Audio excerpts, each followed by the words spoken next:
You know the feeling. A song reaches a certain moment, and something happens in your body that you didn't ask for and can't control. Your skin prickles. Your hair stands up. Sometimes your eyes fill with tears without warning. Psychologists have a name for this. They call it frisson, from the French word for shiver. And here's the first thing that surprises most people. Frisson is not universal. Approximately 50% of the population experiences it regularly. The other 50% never feels it at all. This is not about musical taste.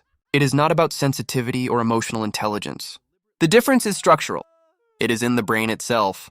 In 2017, researchers at the University of Southern California found that people who experience frisson have a denser neural pathway connecting the auditory cortex to areas associated with emotion processing.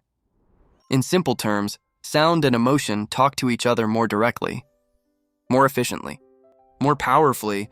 But why does music produce a physical response at all? The answer requires going back 300,000 years, to a time before music existed as we know it. Sound, for our ancestors, was one of the most important sources of information available.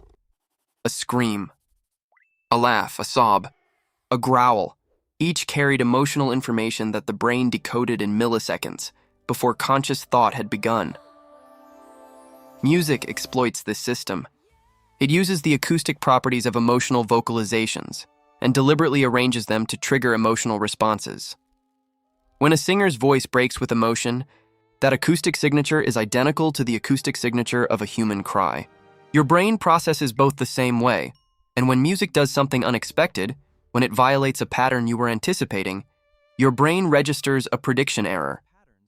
Prediction errors trigger a cascade of neurochemical responses: dopamine, adrenaline, oxytocin. That cascade is what produces frisson, the goosebumps, the involuntary tears, all of it.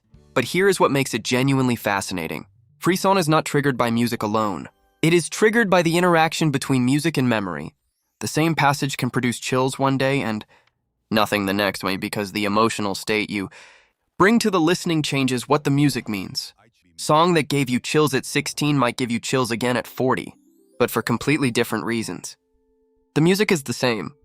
The memories attached to it have grown. The goosebumps themselves are ancient.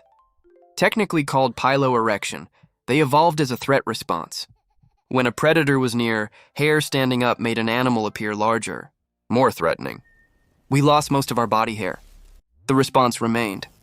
Your body repurposed a survival mechanism for the experience of beauty, and for the 50% who have never felt frisson, the research does not suggest you are missing something. You process music differently, more analytically, more architecturally, with a precision that frisson experiencers may never access. There is more than one way to hear music deeply. Frisson is one of them.